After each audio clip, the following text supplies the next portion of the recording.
She advised me not to set my expectations too high in that department. She told me that, in her experience, the masculine mind lacked the propensity for imagination. And bearing in mind she'd had 5 brothers, 3 sons and 2 husbands, I reckoned she probably knew more than most when it came to understanding the masculine mind. In truth, I had a whole 2 hours before my train to Bournemouth, but I didn't want Stanley getting any ideas about going to the pictures. We'd done that the last time I'd come up to meet him, and it had been an ordeal, trying to concentrate on Mary Pickford's heartbreak with Stanley Morton's hands where they shouldn't have been, and his tongue in my ear. He'd told me that it was only what any normal fellow expects, and that there were plenty of girls who liked it. Fine, I said, go with one of them. I'd known plenty of them, too. Girls who'd go with men for the price of a cheap dress, then 10 months later give away a baby. Poor fallen creatures, like my mother. As we walked along Shaftesbury Avenue, as I linked my arm through Stanley's, he said, "So, how'd it go with Lady Otterby?" "Ottoline. Her name is Ottoline, and she's a lot younger than Mrs. B." "How old?" "Not sure. Late 30s, maybe 40. "Nice." I nodded. "And you want it?" "I wouldn't have come all the way up here if I didn't want it." "Ha!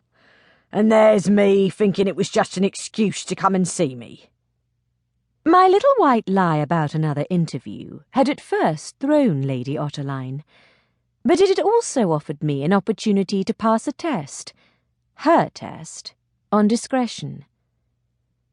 She didn't normally offer jobs on the spot, she said. She liked to cogitate. I didn't say anything. Her cogitation sounded like a private matter to me. But my silence paid off, and after some shuffling and rustling, a glance about the room, and then back at me, a queer little laugh, and then a sigh, she said, "When would you be able to start?" And so that was that. Seeing me to the lobby, Lady Ottoline shook my hand and told me she'd put everything in writing and send it out to me in that evening's post. "I got it," I said to Stanley. "I got the job." He stopped dead in his tracks. "She offered it to you there and then?" I smiled. "She said she had no reason to look any further.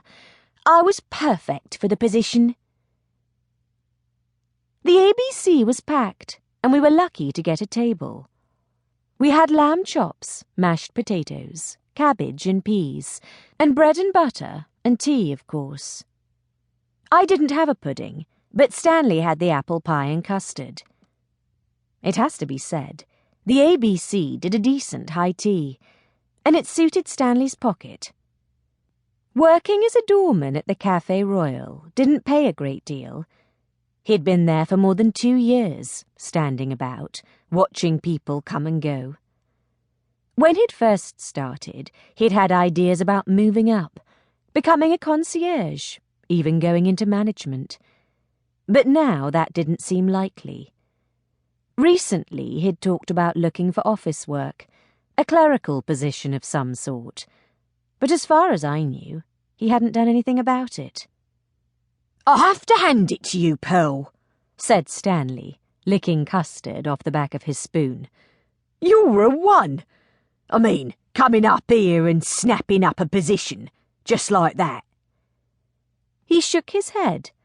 "I bet there's hundreds of girls out there who've never been offered a job there and then from the likes of Otterby." "Ottoline, Stanley. Her name is—" "You're a bloody liar, Walter Giddins!" A woman at an adjacent table slammed down her cup and rose to her feet.